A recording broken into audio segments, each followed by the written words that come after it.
দর্শক আমন্ত্রণ সকাল ৯টা নিউজে, সাথে আছি আমি তাসলিমা তিথি। ইরানের সর্বোচ্চ ধর্মীয় নেতা আয়াতুল্লাহ আলী খামেনি নিহত হয়েছেন বলে আন্তর্জাতিক গণমাধ্যমে খবর প্রকাশিত হয়েছে। তেহরানে পরিচালিত এক বিমান হামলায় তিনি নিহত হয়েছেন বলে বিভিন্ন সূত্র জানিয়েছে। ঘটনার পর দেশজুড়ে উচ্চ সতর্কতা জারি করেছে ইরান সরকার এবং ঘোষণা করা হয়েছে রাষ্ট্রীয় শোক। খামেনির মৃত্যুর পর খবর প্রকাশের পর মধ্যপ্রাচ্য নতুন করে উত্তেজনা ছড়িয়ে পড়েছে। বিশ্ব নেতারা পরিস্থিতি গভীরভাবে পর্যবেক্ষণ করছেন বলে জানা গেছে। বিস্তারিত জাগো ডেস্ক রিপোর্টে। ইরানের সর্বোচ্চ নেতা আয়াতুল্লাহ আলী খামেনি নিহত হয়েছেন বলে নিশ্চিত করেছে তেহরান। দেশটির বার্তা সংস্থা তাসনিম এবং ফার্স তার মৃত্যুর খবর নিশ্চিত করে। ইরানের আইআরজিসি সংশ্লিষ্ট বার্তা সংস্থা ফার্স জানিয়েছে, শনিবার ভোরে দায়িত্ব পালনরত অবস্থায় নিজের কার্যালয়ে নিহত হন আলী খামেনি। যুক্তরাষ্ট্র ইসরায়েলের হামলায় খামেনির মেয়ে, জামাতা এবং নাতনিও নিহত হয়েছেন বলে জানিয়েছে সংবাদ মাধ্যমটি। এর আগে আয়াতুল্লাহ আলী খামেনি নিহত হয়েছেন বলে দাবি করেন যুক্তরাষ্ট্রের প্রেসিডেন্ট ডোনাল্ড ট্রাম্প। এ ঘটনার পর ইরান সরকার 40 দিনের রাষ্ট্রীয় শোক ঘোষণা করেছে। একই সঙ্গে 7 দিনের সরকারি ছুটিও ঘোষণা করা হয়েছে বলে জানিয়েছে ফার্স। এর আগে ইরানের সর্বোচ্চ নেতা আয়াতুল্লাহ আলী খামেনি নিহত হয়েছেন বলে দাবি করেছিলেন যুক্তরাষ্ট্রের প্রেসিডেন্ট ডোনাল্ড ট্রাম্প। নিজের ট্রুথ সোশ্যালে দেয়া পোস্টে ট্রাম্প লিখেন, খামেনি ইতিহাসের অন্যতম নিষ্ঠুর ব্যক্তিদের একজন, মারা গেছেন।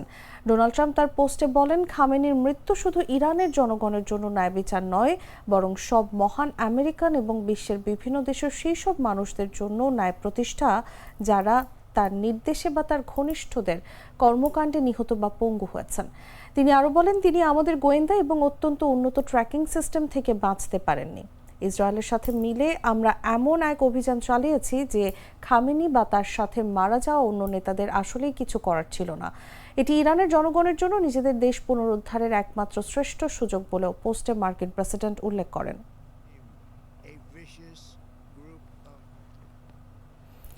মধ্যপ্রাচ্যে চলমান হামলার প্রেক্ষাপটে তেল পরিবহনের অত্যন্ত গুরুত্বপূর্ণ সামুদ্রিক পথ হরমুজ প্রণালী বন্ধ করে দিচ্ছে ইরান।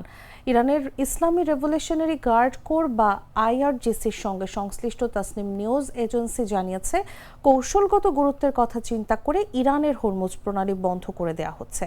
হরমুজ প্রণালী ইরানের দক্ষিণে পারস্য উপসাগর ও ওমান উপসাগরের মাঝখানে অবস্থিত একটি নৌ চলাচলের পথ বা চ্যানেল।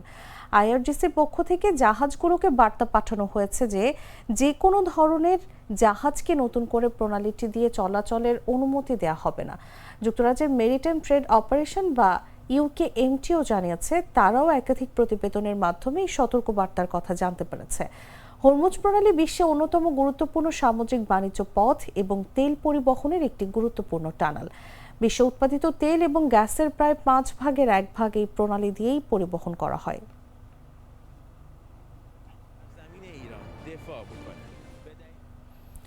মধ্য ইসরায়েলের 2টি এলাকায় ইরানি ক্ষেপণাস্ত্র সরাসরি আঘাত হেনেছে। সেখানে জরুরি উদ্ধারকারী দল পাঠানো হয়েছে, তবে এখন পর্যন্ত কোনো হতাহতের খবর পাওয়া যায়নি। সকালের পর থেকে ইরান থেকে ইসরায়েলি ভূখণ্ডের দিকে একের পর এক ক্ষেপণাস্ত্র ছোড়া হচ্ছে বলে জানা গেছে। উপকূলীয় এলাকা তেল আবিব ও হাইফা সবচেয়ে বেশি প্রভাবিত হয়েছে। এসব এলাকায় বারবার সাইরেন বাজানো হয়েছে এবং সতর্কতা জারি করা হয়েছে। এর আগে উত্তর ইসরায়েলের একটি 9তলা ভবনে ক্ষেপণাস্ত্র আঘাত হানে। এতে একজন ব্যক্তি আহত হয়েছেন বলে জানিয়েছে স্থানীয় গণমাধ্যম। ইন্টারসেপ্টর ক্ষেপণাস্ত্রের টুকরো লেগে ওই ব্যক্তি সামান্য আহত হন। এই ঘটনায় ভবনের একটি অ্যাপার্টমেন্ট ব্যাপক ক্ষতিগ্রস্ত হয়েছে। ইরানে যৌথ হামলা চালিয়েছে যুক্তরাষ্ট্র ও ইসরায়েল, ফলে পাল্টা হামলা শুরু করেছে ইরানও।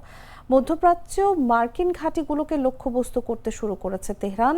এমন পরিস্থিতিতে উপসাগরীয় দেশগুলো নিজেদের আকাশসীমা বন্ধের ঘোষণা দিয়েছে।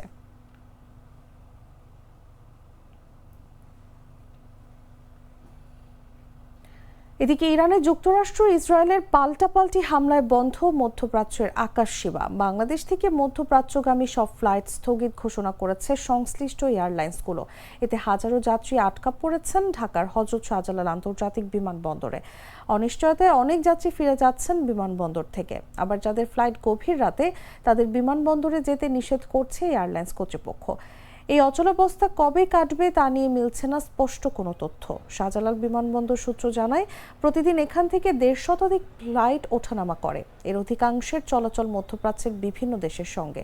শনিবার মধ্যপ্রাচ্যের আকাশ অনিরাপদ হয়ে পড়ায় বিকেল থেকে রাত ১২টা পর্যন্ত সূচিতে থাকা অন্তত ৫০টি ফ্লাইট বাতিল করা হয়েছে। রাত ১২টা থেকে আগামীকাল সকাল বা রাত ১২টা পর্যন্ত আরও শতাধিক ফ্লাইট বাতিল হওয়ার তালিকায় আছে। এর আগে বিমান বাংলাদেশ এয়ারলাইন্সের মহাব্যবস্থাপক বোসরা ইসলাম এক বিজ্ঞপ্তিতে জানান, ইসরায়েলের পর বাহরাইন, সংযুক্ত আরব আমিরাত, কুয়েত, কাতার ও সৌদি আরবে বিস্ফোরণের পর মধ্যপ্রাচ্যের সব দেশে যাত্রী পরিবহন স্থগিত করেছে বিমান। কিন্তু ঠিক কয়টি ফ্লাইট স্থগিত করা হয়েছে, কখন আবার ফ্লাইট স্বাভাবিক হবে, যাত্রীদের কোথায় রাখা হয়েছে তার বিস্তারিত কিছু তিনি জানাননি। পরে বিকেলে আরেক বিজ্ঞপ্তিতে বেসামরিক বিমান চলাচল কর্তৃপক্ষ জানায়, ইরান ইসরায়েল পরিস্থিতির পরিপ্রেক্ষিতে মধ্যপ্রাচ্যের আকাশসীমা সাময়িকভাবে বন্ধ রয়েছে।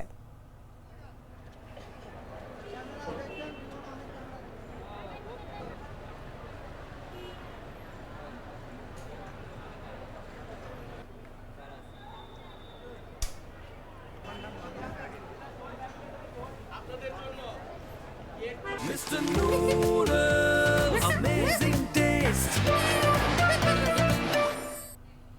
তথ্য সম্প্রচার প্রতিমন্ত্রী ইয়াসের খান চৌধুরী বলেছেন, গণমাধ্যম যেন গণতান্ত্রিক প্রক্রিয়ায় কোনো বাধা ছাড়া স্বাধীনভাবে কাজ করতে পারে তা নিশ্চিত করবে সরকার।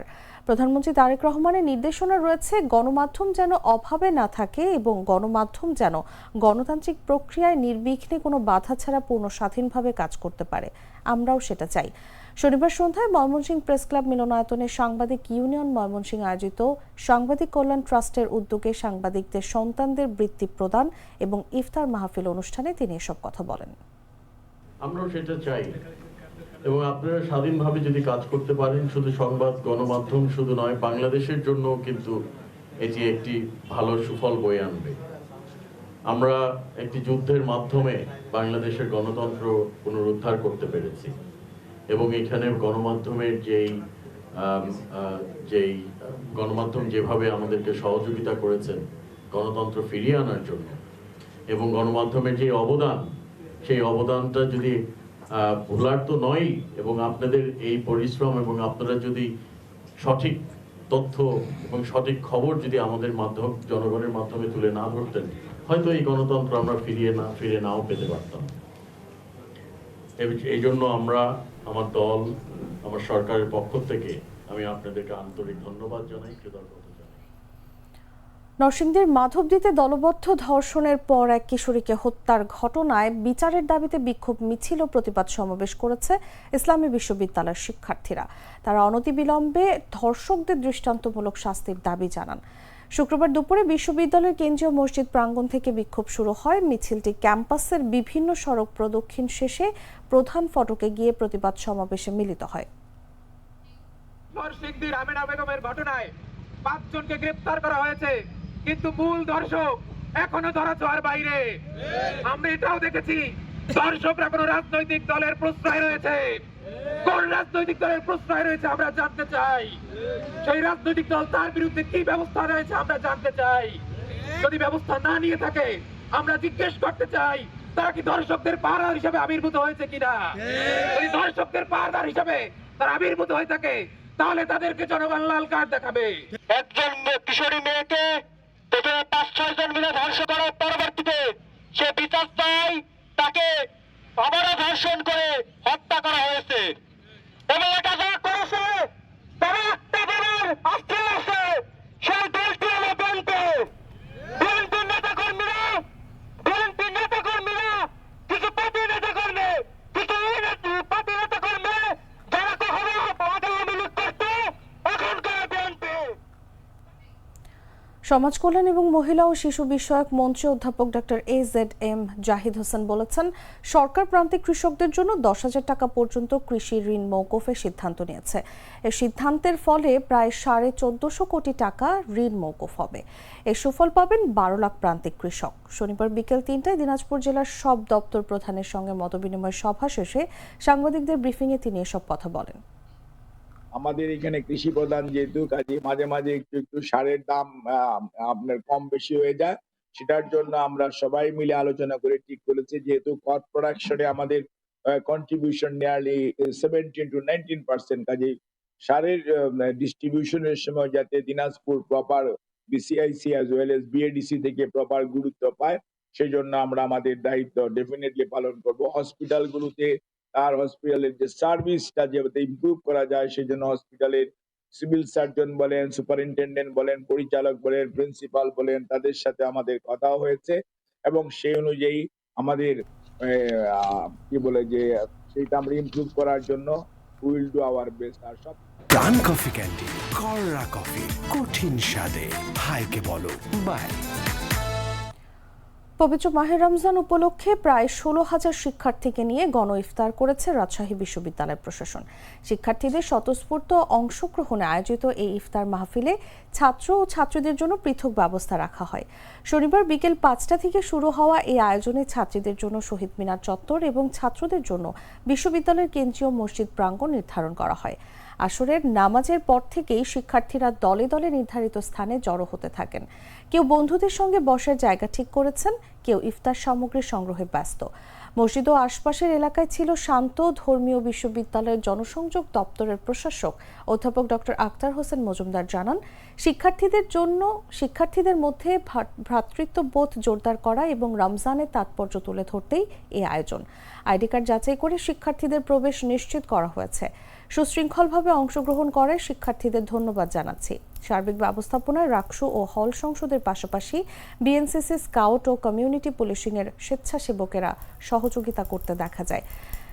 ইফতারের আগে সংক্ষিপ্ত দোয়া ও মোনাজাতে দেশ ও জাতির কল্যাণ কামনা করা হয়।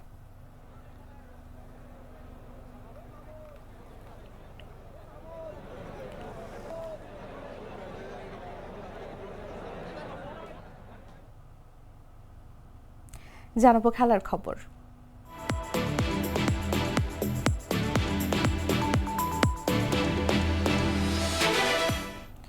পারলে কেল্লেতে শ্রীলঙ্কার বিপক্ষে জিতলেও শেষ পর্যন্ত টি-20 বিশ্বকাপ থেকে বিদায় নিতে হয়েছে পাকিস্তানকে। সেমিফাইনালে উঠতে হলে 65 রানের বড় ব্যবধানে জয়ের প্রয়োজন ছিল তাদের। তবে নাটকীয় ম্যাচে পাকিস্তান জয় পায় মাত্র 5 রানে। ফলে শেষ 4-এ জায়গা করে নেয় নিউজিল্যান্ড।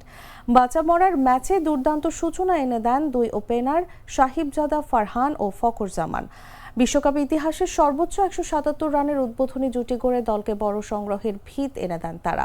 ফখর জামান 42 বলে 84 রান করে বিদায় নিলেও ফারহান খেলেন 59 বলে 100 রানের ইনিংস। এক আসরে 2টি সেঞ্চুরি করা প্রথম ব্যাটার হিসেবেও রেকর্ড করেন তিনি। তবে শেষ দিকে ধস নামায় 8 উইকেটে 212 রানেই থামে পাকিস্তান। 213 রানের লক্ষ্য তারা করতে নেমে নিয়মিত বিরতিতে উইকেট হারায় শ্রীলঙ্কা। আবরার আহমেদ 3টি উইকেট নিয়ে ম্যাচে নিয়ন্ত্রণ আনেন। তবে অধিনায়ক দাসুন সানাকার 31 বলে অপরাজিত 76 রানের লড়াকু ইনিংসে ম্যাচ জমে ওঠে। শেষ 12 বলে 46 রান প্রয়োজন হলেও শেষ পর্যন্ত 6 উইকেটে 207 রানেই থামে লঙ্কানরা। জয় পেলেও হতাশা নিয়ে বিশ্বকাপ মিশন শেষ করল পাকিস্তান।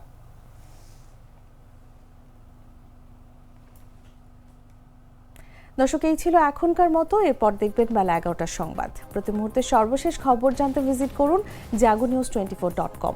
ফলো করুন আমাদের ভেরিফাইড ফেসবুক পেজ এবং সাবস্ক্রাইব করুন জাগো নিউজের ইউটিউব চ্যানেল। ধন্যবাদ সবাইকে।